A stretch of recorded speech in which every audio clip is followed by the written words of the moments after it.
Welcome to episode 87 of the Feel Better Every Day podcast. Today's guest is the delightful Gwen Williams. We trained together as yoga therapists for mental health, and it was so lovely to catch up with her for this episode and reconnect. She's since become a psychotherapist, and she is combining art and her psychotherapy and yoga and movement and just all around delightfulness. So if you're in Bristol, check her out. And online, obviously, also you can gain a lot from her amazing presence in the world. So I hope you enjoy the episode and let me know how you get on. Welcome, Gwen. Thank you so much for joining me.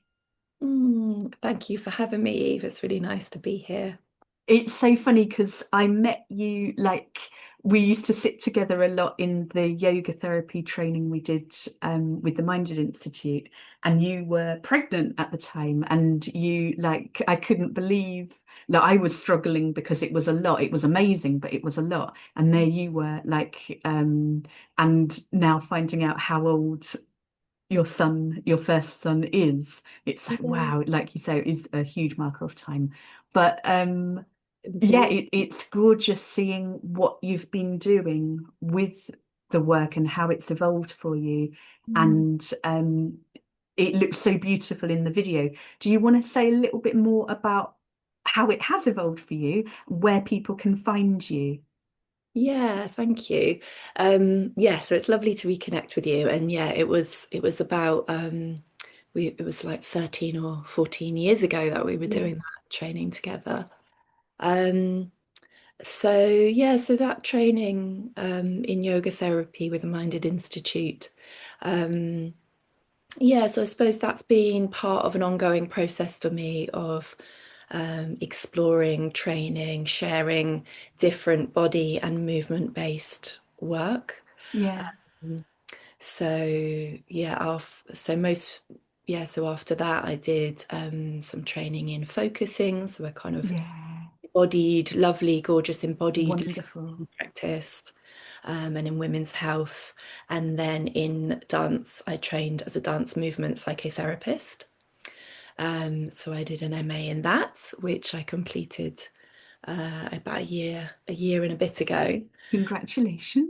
Yeah, thank you. And that was it was a big chunky training to do. Yeah, yeah, Um, so all these things I kind of bring together now in a way of working with people that's very much focused on the body, focused on movement, yeah, focused on the somatic experience of our body, of what's yeah. happening for us in movement and in response to our lives and our emotions and what's going on in the world. And I also have been reclaiming my own creative practice because Mm. my background years ago was in fine art and then in cultural and media studies. So lots of the work I've been doing, that was part of my MA, and then going forward has been working with creative practice uh, Yeah. through, I suppose, what you could broadly call performance art or Yeah. movement and film-based work. And you had an exhibition. I had an exhibition, yeah. I had an exhibition in January in central Bristol in an amazing gallery called Centre Space Gallery, which is a Yeah. gorgeous place. Um, and that was an exhibition that showcased this body of art space research that I'd been exploring for probably about 7 years, Yeah. and in different forms, and then it became the focus of my final year of my master's in dance movement psychotherapy, where I got to do this piece of arts-based research, which was called Reclaiming the Wild Body, and that was heuristic. So it was sort of Yeah. very much my exploration, my own process in this. And then I felt like, okay, I've got to bring this work Yeah. out into a public space. So I had this exhibition, which was an amazing experience. And then as part of that, had a movement lab with an amazing multi-instrument. Yeah. So we brought other people in. I brought other people into it, and we explored. And now that's become Yeah. a series of workshops. That's happening right now. Multi-talented, multi-passionate, and it's like obvious that you're waiting for an ADHD diagnosis, Yes. like kind of with hindsight, with what we know, Yeah. like it. Yeah. Yeah. Yeah. So as I was mentioning, yeah. So I've been on the waiting list for about 4 years Mm, for an ADHD yeah, diagnosis. Pretty sure I fit that model, and mm, yeah, uh, often have like mm, multiple threads in yeah, different things going on. That sort of they all link together, but yeah, absolutely. often doing lots Yeah, of things at once. So yeah, yeah, yeah, some yeah. neurodiversity in the picture. And I think that I know for me, understanding, oh, it's a differently wired brain, um, it really has helped and continues to help me honor that more rather than, oh, I shouldn't be, or I should be, or all of that. Yeah, absolutely. Yeah, I think yeah, my own process with understanding neurodiversity and knowing I've Mm, been dyslexic my whole life, and going and doing, well, actually, when I did my degree, it felt like quite a big deal. When I did my master's, it felt like quite a big deal, and had yeah, to shake off some ideas I had about what I was good at. And yeah, I actually did really well, amazingly, in the writing aspect, which yeah, was a surprise because sometimes I'm like 1,000 million ideas and I want to yeah, get them all in, and it can end up feel a bit chaotic. But yeah, wonderful. yeah, it's been really helpful to Yeah, kind of understand a bit more about ADHD and be like, okay, this is just yeah, how this is kind of the way yeah. my brain works, and there's not something wrong with me No, what no, in you're this way wonderful. of what I do. Um, but yeah, I think that's Yeah, what I think is really helpful in this yeah. growing interest in neurodiversity. Yeah. And I, ADHD brain, am not sure if you mentioned your website or Instagram. I did it. Yeah, yeah. So my website is gwen-williams.com. Uh-huh. So you can find on there about my work that I do with groups, one-to-ones, and a little bit about my creative work. And then my Instagram is at movement_art_therapy. Wonderful. Yeah, I think. And we were talking a bit about how I'll be asking about like your ideal and actual self-care. So I kind of work with the feel, love, heal framework I developed. And the feel bit is the more regulatory, lowercase self-care. The love is the uppercase S self-care, that like connecting with your miraculous, highest, wisest, wildest, truest self, and remembering that we're all part of the divine, remembering that we're already whole, no matter what we've survived, whatever challenges we're facing. And then the heal bit is the collective self-care, the co-regulation. So it might be spaces you hold for others, but also very much how you allow yourself to be held, and to heal. So if I start with the feel, what would stand out as an ideal self-care and the essential for Yeah, you? I love this model. Great. It's really nice breaking it down into these three parts. Yeah, so I'd say the kind of feel. Yeah, Um, um, yeah, so the kind of yeah, as we were saying, sort of the I don't want to call them basic self-care because they can yeah, also be challenging and yeah, different circumstances. But for me, I guess I'm sort of eating relatively healthy food whilst also not denying myself any particular foods, but yeah. eating healthy foods fairly regularly, getting hopefully just about enough sleep, and yeah, having time. I've got a little pooch who's just sat here on the sofa next to me. Ah, So walking out, I'm very lucky to live in a city, but one where yeah, there's lots of nature around and woods and yeah, fields and a river. So being outside for a good part of the day. And also just having time with my boys who are now teenage and tween age. and maybe even sneaking in some cuddles with them in front of a good TV series we're all watching and having some walks and time Yeah. with my family. Wonderful. Yeah, they probably And make the yeah. rock of self-care. Wonderful. And I'm remembering when I stayed on your houseboat, when you were on the river and waking up and seeing swans glide past the bedroom. And it's like, oh my God, that's incredible. But yeah, that's gorgeous. What would you say? And I always feel a bit evil asking this question, but if you could only pick like one thing, what would be your essential self-care in that category? I suppose it's yeah, I'd have to go for the snuggles and the like family time. I love it. I love it. Yeah, yeah.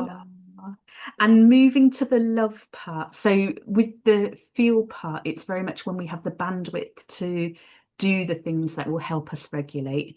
With the love part, that can often be harder because we are all part of the divine and we forget through trauma histories, through neurodivergence and being told we're wrong, like our entire childhoods and growing up. But when you like, if you were to think about that highest, wisest, truest part of yourself, like that acceptance, that knowing that you don't need to do a thing to improve, you're already whole and everything, what would be your ideal and essential? I realize I sound like I'm contradicting myself, but there are things we can do to help us be in that mode more. Yeah, Um, does that make sense? yeah, Yeah. totally. Yeah. Um, yeah, and I guess I was thinking as you were saying that we also exist in a society in our Western society that also doesn't support this. It Yeah. doesn't us are remembering that we are whole, we are perfect, we are part of divine love, we are all enough as Yeah. we are. Um, Yeah. for me, the remembering, I really need to remember, and my practice is really about remembering that, and the way that I do that is really through the body and through my movement practice. So my ideal is that I get up at like 6 in the morning and I go to my mat and I light a candle and I do some sitting meditation and I do some moving meditation, combination of movement and yoga. And I'm going to be honest that these days that doesn't happen so much because I also, end up going to bed a little bit too late and want the sleep in the morning. Yeah. Yeah, I do find it's pretty much a necessity for me to do some morning movement practice, ideally each day or as many days as I can manage in a week. Yeah. And it's through my movement practice that it's like it settles my nervous system. It Mm. settles me back into my body, back into myself. And yeah, it's through that I access those things you Yeah. mention. Wonderful. Yeah. So what one thing would be? It's my own movement practice at home Mm. on the mat, Yeah. ideally sort of half Did an I hour. just totally ADHD and ask you the exact same thing again? Well, I don't know, or maybe I ADHD'd and sort of went all over the place probably with it. Um, yeah, my Um, ideal is getting up and doing yeah. it in the morning, Yeah. but my like, if that Yeah. doesn't happen, which a lot of the time it Yeah. doesn't, then my kind of one thing is Yeah. at some point, at least a few times in the week. Yeah. I was thinking when you were saying about, so my brain did kind of go like the 6 a.m. as ideal. Is that because you'd like it to be, or because you think it should be, or because, and then, yeah, it's, I think it's because it's easier when I do it yeah, because I'm less distracted by like, oh, yeah, maybe I need to do those emails, or maybe I need to do that thing, or I just need to wash up the breakfast things, or da da da. yeah, I need to be there somewhere at a certain time. So it makes it easier when yeah, the first thing I do is my practice. But yeah. in reality, that just doesn't happen. It You've kind got of goes for a two phase. children, like you've got, yeah, Yeah. and yeah, So yeah, so often it's like they go to school and then I do a bit of practice and then I get yeah. on with my day. But Yeah. Yeah. And have you been able to design your day around it, or like, are you able to? Yeah, Yeah, I do design my day around it, and because it feels quite essential. yeah, I think, talking about neurodiversity, yeah, my movement practice, which is very soft, it's very gentle, is because my brain goes at a million miles an hour.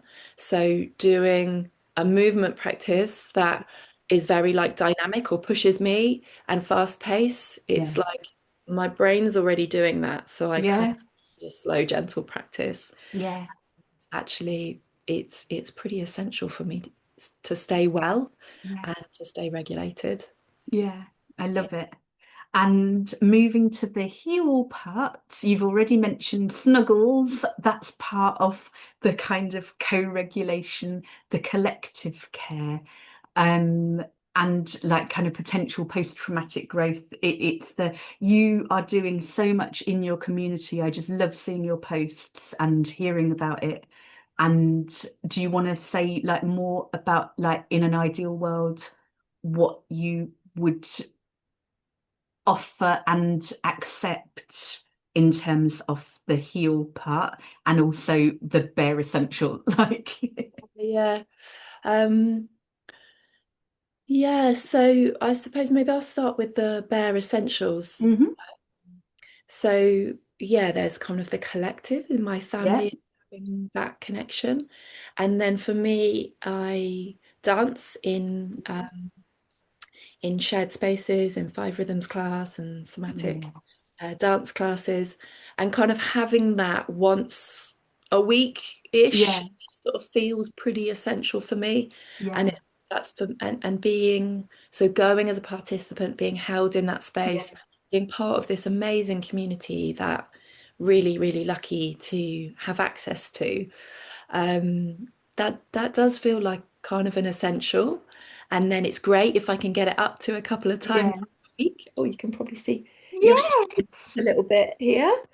um, Um, and yeah, and then also what I offer. So I'm currently offering a somatic yoga and mindful movement group. Um, and that again, it's like sharing my practice. It's yeah kind of a little bit of still meditation and a little bit of moving meditation. And yeah the reason I offer that is because that's like my anchor. yeah I benefit from offering those yeah classes. I'm also participating. yeah We create the presence and the focus together. And yeah, so that's one of the things that I'm offering and is part of my kind of ideal. And then I'm also offering this series of workshops called Reclaiming the Wild Body, which explores this work, the arts-based research and the work that came into the exhibition, and now a series of workshops. yeah I just love it reclaiming the wild body. There's so much power in that, like, oh my God, just and like the world as well, the earth, the connection with nature, the healing, all of it. Yeah, yeah, thinking about that collective, like you Yeah. say, part of that work is exploring our bodies Mm. not as separate from Mm. nature, but as nature. Yeah. We are nature. We are Yeah. part of this bigger system Yeah. and microcosms in the macro. Yeah.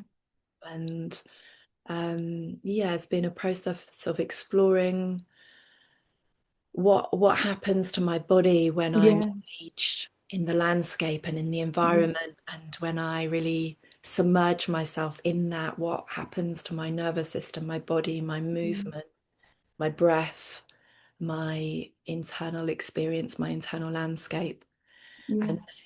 the flip side of that, so I kind of it's again, it's like a three-part model in a way. So I call that the Yeah. earth body. And then kind of from exploring that, I then explored the kind of opposite of that, I suppose, or another aspect, which is the social body, the Uh-huh. socialized body, the the body that's exists within a society that Yeah. has a history and has a tradition. Mm-hmm. Part of that history and tradition is to separate humans Mm-hmm. from animals, humans from nature, Yeah. humans over nature. Yeah. humans as not all one, but as Yeah. separate individuals, Yeah. individualism and capitalism. And so there's all these stories that we're all Yeah. existing in, stories about Yeah. gender, stories about many kind of aspects of our visible bodies, and Yeah. that come from our historical um, position. So Yeah. also part of that, and that can feel a little bit more, oh, kind of edgy, or a little bit more. There can be some a little, Yeah. yeah, some discomfort in some of those things. Yeah. Also, and then the last part of that model is the transpersonal body, or the body that is part of this bigger system, that Yeah. other bodies, Yeah. humans, animals, plants, beings, uh, Yeah. and yeah, reconnecting with Yeah. ourselves I love it. whole. Yeah. Are you vegan? I'm not vegan No. actually. Yeah, Yeah. I've been vegetarian most of my life, and now I'm a bit flexitarian. Yeah. No, I was just trying to remember when you were saying that. I remember when I did the training, I wasn't, but a lot of Oh, you were going out for these very healthy. I yeah, am now, but I could use much more whole food and less of the ultra processed deliciousness. But yeah. no, I hope you don't mind me asking. No, no, I'm a bit like probably many of my meals are vegan. Yeah. I don't have very Yeah. much. That's not vegan, but I do have a bit. Yeah. My Yeah. son is actually vegan. He's decided Yeah. all in with it. Um, Oh. yeah, a bit of accommodating that. I'm only thinking it's in terms of I want to get this out as soon as possible. And I've promised that next week it's going to be for World Vegan Month. And I thought, oh, if you're, then I will change. But no, anyway, I will do what I promised at the end of the last episode for next week. But that model just sounds beautiful. It's amazing, gorgeous talking to you. You're going to stay with me for the circle, and I'm going to ask you a bit more about the fast brain and slower yoga and how you work that, because I've very much found that myself.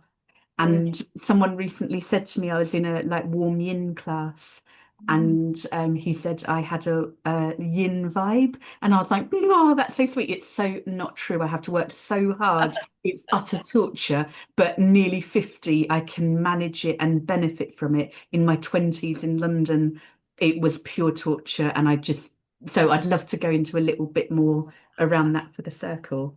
Love him. Yeah. So thank you. Do you want to say again where people can find you?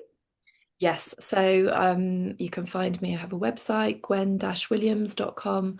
You can also find me on Instagram, which is at movement_art_therapy. And I have to think as I say that, because my dyslexic brain just muddles those three words up into different orders. But yeah, movement_art_therapy. Wonderful. Thanks a million. Pleasure. Thank you for listening or watching the Feel Better Everyday podcast. This episode, like all of them, was produced by me, your host, Eve Menez Cunningham. You can find full transcripts, links, and more information in the show notes, and also at selfcarecoaching.net, as well as more information about the book, 365 Ways to Feel Better, Self-Care Ideas for Embodied Wellbeing. And if you're interested in those deeper dives, joining the Soul to Soul Circle, as well as lots of other free resources and information about other offerings. If this episode was helpful, please leave a 5-star review. In a world in which so much is coming up for healing and so many people are feeling unsafe, I want to do whatever I can to help as many people as possible heal from trauma, helping create a world in which everyone is safe, welcome, and loved, physiologically, emotionally, spiritually, and mentally able to thrive. So your subscribing or liking or sharing feedback and other support helps me help as many people of all genders with trauma histories and ADHD. And your learning to take better care of yourself isn't just good for you, it creates a ripple effect helping others heal too. So keep looking after yourself. Do what feels good. Let your self honour your nervous system, let yourself honour your charge, your life force, and Mila Buikas, 1,000 thank yous.